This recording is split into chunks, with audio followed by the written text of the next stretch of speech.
За демографскиот колапс на земјите од западниот свет пред се во Европа постојат најразлични причини за кои веќе подолго време се водат стручни дебати. Економисти, социолози и демографи ги анализираат платите, сигурноста, силината на институциите, квалитетот на животот. Кај нас, барем за тоа поради што луѓето си бегаат од Македонија, изгледа конечно постои експертско толкување. Ве гледаат вас во Дубај како уживате на Хариџиновиќ, а не сте во затвор. Затоа што гледа таму како уживаат поранешни функционери на јахти, а не се во затвор. Компетентноста на ова тврдење се должи на долготрајна анализа на емоциите кои биле предмет на проучување.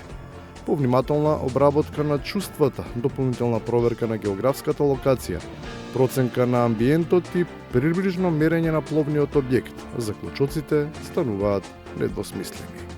Чувството на луѓето, перцепцијата која што тие имаат изградена дека се ова крајно корумпирани личности и кои што наместо да и се смеат на правдата од скапи чамци или од ноќни и полноќни забави во ексклузивни градови на Арапскиот полуостров, треба да бидат на друго место.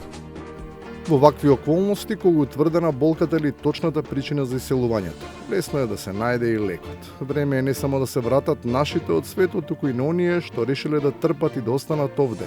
Конечно, да им се врати на смевката. Кога ќе ве видат како се смеете позади решетки, тогаш ќе бидат срекни.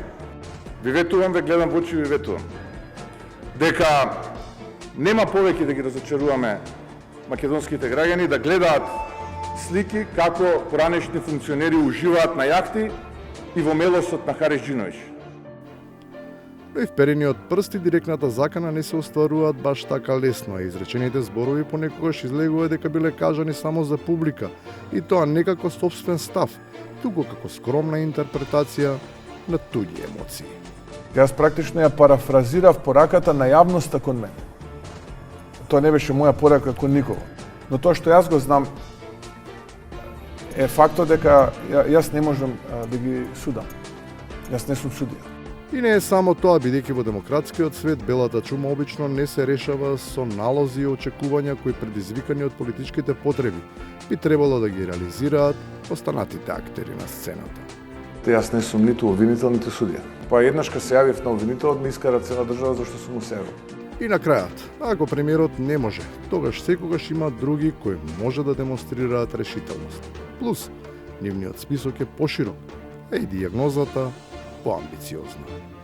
Еднакво како што народов го фрустрира тоа што гледаат Венко во Дубај, Заев на јахта и тебе од тука, е еднакво зашто нема одговорност и зашто бега народот од тука. И тоа директно ти го кажувам. Но ќе дојде ден кога сите овие појави, овој народ што го фрустрираат, ќе бидат минато. И тоа јас можам да ви го ветам.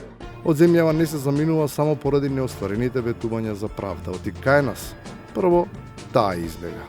По неа тргнаа и граѓани.